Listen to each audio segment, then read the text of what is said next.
Assalamualaikum warahmatullahi wabarakatuh. Iki ngaji santai-santai napa muhasabah. Muhasabah itu kalau Kiai Jawa maknani itu ngoreksi diri sendiri. Jadi menghitung diri sendiri. Ini pas bidang yang saya tekuni tadi karena Habib Ahmad yang minta kemarin sama ibu siapa dari Indonesian Power itu. Ibu Lia, saya turutin.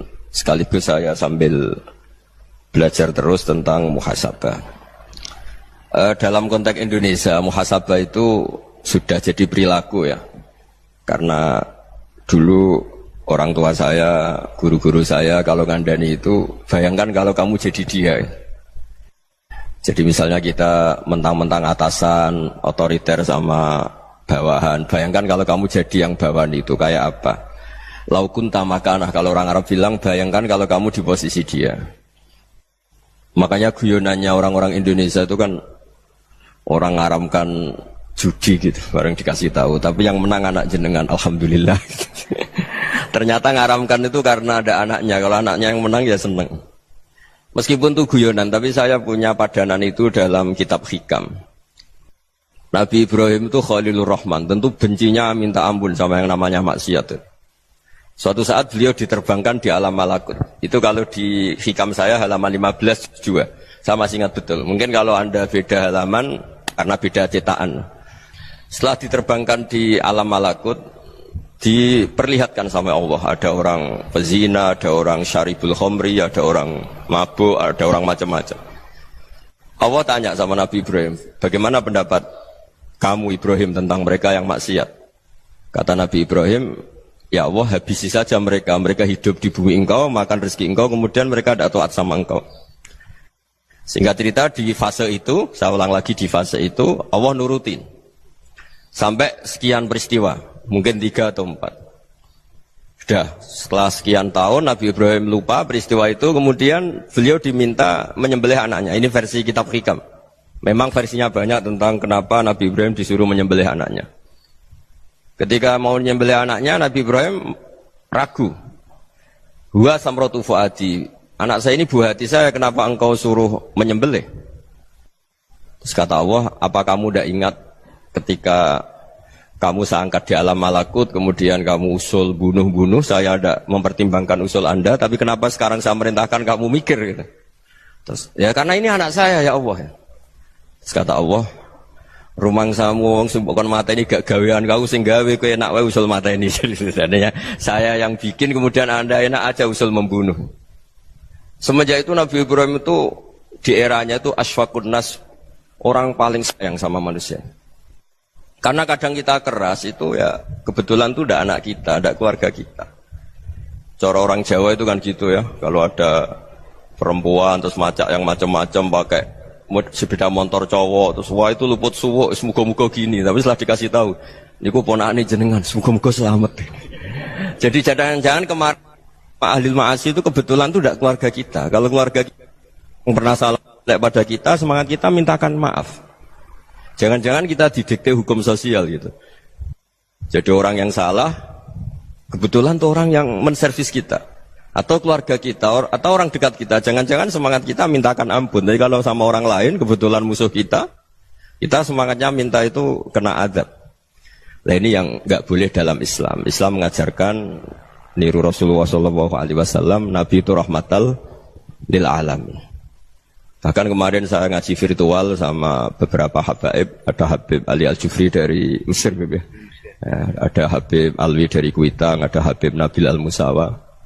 Dari sekian habaib itu saya masih ingat diantaranya yang didawuhkan rahmatan lil alamin itu ketika Nabi adzahu qaumuh, disakiti oleh kaumnya, dan itu mereka masih kafir semua. Itu mereka dapat doanya Nabi, Allahumma hdi qaumi fa innahum la ya'lamun. Kayak apa baiknya Nabi, orang yang menyakiti, yang melukai, tapi Nabi masih berdoa, Allahumma hdi qaumi fa innahum la ya'lamun. Sayyidina Umar dapat doanya Nabi itu yakhina kana kafiran, ketika masih kafir didoakan. Allahumma aizzal Islam bi Umar. Itu ketika masih kafir. Itu pelajaran bagi kita bahwa yang sedang tidak cocok pun itu berdapat doa kita. Ya doa supaya kondisi kita baik. hari tambah baik. Karena agama ini saya berkali-kali bilang limangka nayarjuwa hawal yawmal akhir. Agama ini diperuntukkan bagi yang selalu punya harapan pada Allah Subhanahu wa taala. Saya cerita muhasabah ini tentang hubungan kita dengan Allah. Di Indonesia itu banyak orang fasik, banyak orang nakal. Ya di mana-mana orang nakal itu ya mayoritas wa aksaruhum fasikun. Tapi berkahnya harapan.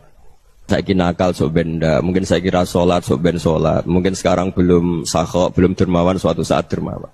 Baru itu kefasikan ini dianggap sementara, sedang fasik, sedang tidak benar. Karena kiai-kiai kita, para guru-guru kita, para habaib utamanya itu mesti bilang semoga husnul khotimah.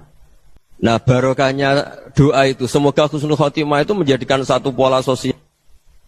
Yang sedang fasik ini masih diharapkan jadi lebih baik, jadi lebih tidak ngambil sikap ekstrim, yang ingin menghabisi atau ingin mengadili, tidak, karena selalu kita punya harapan. Dan agama ini limangkan erjuwo hawal yawm akhir. Bayangkan itu kalau yang nakal itu anak kamu, pasti kamu nggak ingin kan langsung dapat azab, dapat apa? Padahal kita semua jadi tokoh ini abul kulli, bapak dari semuanya. Sehingga ketika Rasulullah SAW jalan-jalan kemudian melihat perempuan sedang menyalakan api. Kalau apinya mati ditiup, anaknya dijauhkan. Nanti kalau sudah jauh dari api, anaknya digendong lagi. Terus kalau matur ke semua sahabat, ara'aitum anna hadhihi tarihatan waladaha 'alan nar. Apa kamu berpendapat kalau perempuan ini akan melemparkan anaknya ke neraka? Tidak ya Rasulullah. Akan seorang ibu melemparkan anaknya ke api. Terus kata Rasulullah, Allahu arhamu min hadhihi biwaladiha. Allah lebih rahman, lebih rahim dibanding orang tua ini kepada anaknya. Ini yang harus kita kenalkan terus, kita kampanyakan terus supaya orang hubungannya dengan Allah itu nyaman, asik. Jika dengan demikian selalu ada harapan bahwa yang sedang nakal ini suatu saat tobat. Kita tidak boleh menghukumi pasti begini, pasti gini, itu tidak wilayah kita. Itu juga yang dicontohkan Rasulullah SAW. Sehir Nabi itu nggak berkenan sama Wahsy, karena Wahsy itu salahnya salah fatal, karena membunuh ahabban nasi ila Rasulillah, yaitu membunuh Sayyid Hamzah. Jadi ketika Wahsy tobat, Nabi itu nerima tobatnya. Dan ketika beliau dengan basariyahnya nggak siap ketemu Wahsy karena harus ingat Sayyid Hamzah, basariyahnya diturutin.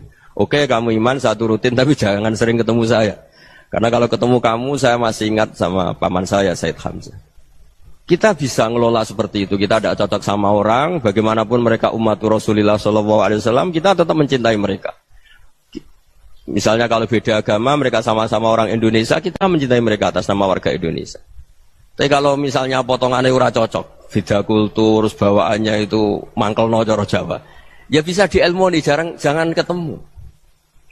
Wong sudah tidak cocok, ingin ketemu nyari solusi. Roh ini tok seneng itu kan ya repot gitu. Ya sudah kalau nggak mati cocok ya jangan sering ketemu. Dan itu kita bisa memanage seperti itu tuh bisa. Saya berkali-kali cerita tentang Imam Syafi'i. Kalau dikasih tahu ya Imam Abu Abdillah, panggilannya Imam Syafi'i, tetangga anda ini ternyata banyak yang nggak senang anda. Jawabnya beliau senang. Ya bagus kalau nggak senang saya, ndak utang saya katanya. Jadi gara-gara saman seneng aku ngatur aku ini kan. Nah mungkin saman rasa seneng kan ya enak. Jadi hidup itu dianggap happy. Kalau seneng ya teman silaturahim, kalau nggak seneng ya nggak bakal utang gitu. Baru kayak seneng itu nggak ganggu. Gitu. Jadi dulu itu orang bisa ngelola seneng tidak seneng itu bisa. Karena ada kearifan hubungan dengan Allah Subhanahu wa taala. Hidupnya selesai karena masyghul bi dzikrillah, mereka sibuk dengan Allah. Makanya kata ulama-ulama tasawuf, kamu jangan melihat manusia perilakunya, tapi kamu juga harus ingat yang gerakkan semua itu Allah Subhanahu wa taala. Dengan demikian kita farah, kita senang. Makanya Nabi kalau ngutus Anas bin Malik kemudian enggak kesampaian yang diinginkan karena Anas main. Ketika garwa-garwani Nabi agak tersinggung, Nabi andaikan Allah menghendaki yang saya inginkan kesampaian, pasti itu kesampaian. Jadi dianggap kegagalan Anas gak manggil yang dituju Nabi itu ya kersane Allah, ya enteng saja. Sayyidina Ali lebih parah lagi yang dialamin. Itu dalam beliau kalau dipanggil itu gak cepat-cepat ke sana. Ketika ditanya, kenapa kamu tak panggil gak cepat ke saya? Amin tu ukubatak. Karena aku tahu kau orang baik. Orang baik itu pemaaf. Jadi makanya orang-orang soleh dulu itu bodoni itu. Makanya sekarang kalau ada orang bodoni itu mesti beda orang soleh. Kalau orang-orang soleh itu kakean husnudzon lagi sering dibodonin. Abdullah bin Umar itu masyhur itu. Kalau ada budaknya sering sholat, sergap sholat itu dimerdekakan. Akhirnya nggak sholat pun pura-pura sholat. Akhirnya juga dimerdekakan. Ketika ditanya, kenapa engkau merdekakan? Padahal mereka sholatnya menipu engkau, kata pembisik-pembisik itu. Man khoda'ana lillah in khoda'na lah. Dia nipu atas nama Allah, berarti saat tertipu juga atas nama Allah. Gak masalah dong, semuanya demi Allah Subhanahu wa ta'ala. Jadi ketika kita ketemu mensifati Allah Ta'ala itu ghafir, Allah pemaaf. Jangan kamu gak fair untuk diri kamu nyifati Allah ghafir, pada orang lain Allah kamu sifati syadidul iqab. Jadi Allah kamu atur, kayak MC tadi ngatur saya. Jadi Allah itu apa? Kalau pada saya ghafir, kalau pada musuh saya syadidul iqab. Itu tidak fair. Kalau Anda punya harapan kepada Allah karena Allah Rahman Rahim, Allah ghafir, sebenarnya Allah pada musuh kita ya bisa saja Allah ghafir, bisa saja Allah Rahman Rahim. Sehingga kita melihat orang lain yang kita tidak cocok itu ya enteng saja. Itu min ummati Rasulillah sing tanaluhu syafa'atu, tanaluhu sa'atu rahmati, tanaluhu fair. Jangan dengan kita kayak mesti dapat rahmat. Jangan orang lain kayak Allah pasti syadidul iqab. Itu tidak boleh. Sehingga ketika ada orang Badui, singkat cerita orang Badui ini kencing di masjid. Semua sahabat membentak dia. Yang enggak bentak hanya Nabi tok. Saking mangkalnya orang ini karena semua sahabat bentak kecuali Nabi. Setelah dibenarin Nabi, terus Nabi nyuruh Sobbu Ali Dhanuban min ma'in. Setelah disucikan masjid itu, dia berdoa keras sekali. Allahumma arhamni wa Muhammadan wa la tarham ma'ana ahadan. Ya Allah, yang berhak dapat rahmatmu hanya saya dan Nabi Muhammad, yang lainnya jangan. Karena yang lainnya itu jengkelin, gitu aja saya salah dimarah-marahin gitu. Jadi kalau kamu doa terbatas ya kayak orang Bedui ini, kayak orang Arabi. Apa kata Nabi? Laqad tahajjarta wasi'an. Allah yang rahmatnya luas menjadi kamu sempitkan. Karena kamu mau atur Allah hanya rahman pada Indonesian Power, pada NU, pada kita, yang orang lain nggak perlu dapat. Itu kan kasihan Islam, karena Islam terus nggak dimiliki semua orang. Allah nggak dimiliki semua orang, Rasulullah nggak dimiliki semua orang, karena di NU, di ormas tertentu, di nggak boleh seperti itu. Nggak boleh takhasyar tawasian, kata Nabi, nggak boleh mempersempit zat yang rahmatnya itu luas. Ini semoga etika ini kita pakai di Indonesia. Yang sedang fase kita harapkan lebih baik. Yang sedang nggak dapat hidayah kita doakan dapat apa? Hidayah. Masyhur kan, makanya tadi saya mohon sama Habib Ali supaya Habib Ahmad supaya tetap mahalul qiyam, tabaruk sama Habib Ali. Di antara doa-doa di Simtuduror masyhur itu antuqa bilal mudhniba minnah bil ghufran wal musi'ah bil ihsan. Jadi harapannya para habaib, para orang-orang baik dulu ya, semoga yang dosa itu dimaafkan, yang sedang salah dibuka, bikin lebih baik. Nabi itu tugasnya juga gitu. Wastaghfir li dzambika walil mu'minina wal mu'minat. Nabi itu tugasnya juga memintakan ampun yang sedang salah.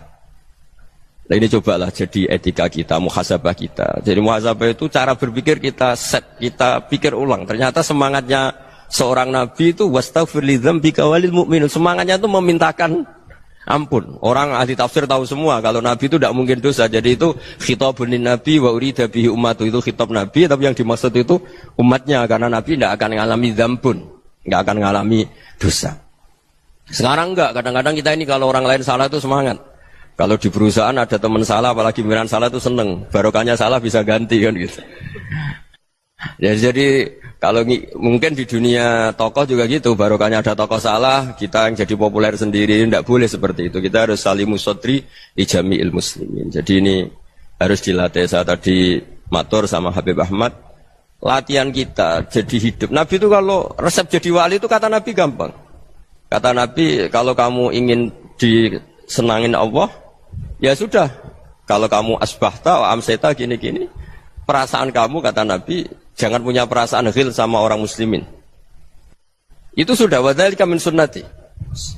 Makanya Nabi ngendikan la yablughni ahadun an ahadin syai'an. Ada yang baca la yuballighni ahadun an ahadin syai'an. Seseorang jangan melaporkan ke saya tentang salahnya yang lain. Fa inni akhruju ilaikum wa ana salimus sadri. Karena saya ingin ketemu sampean semua dalam keadaan salimus sadri, tidak punya perasaan apa-apa. Karena kalau nurutin pembisik, nurutin informasi itu ya repot, karena orang pasti sepihak. Ada kiai yang top, datang ke kampung-kampung ning desa-desa. Kata yang seneng itu punya akhlak. Wah itu bagus orang besar datang ke kampung-kampung.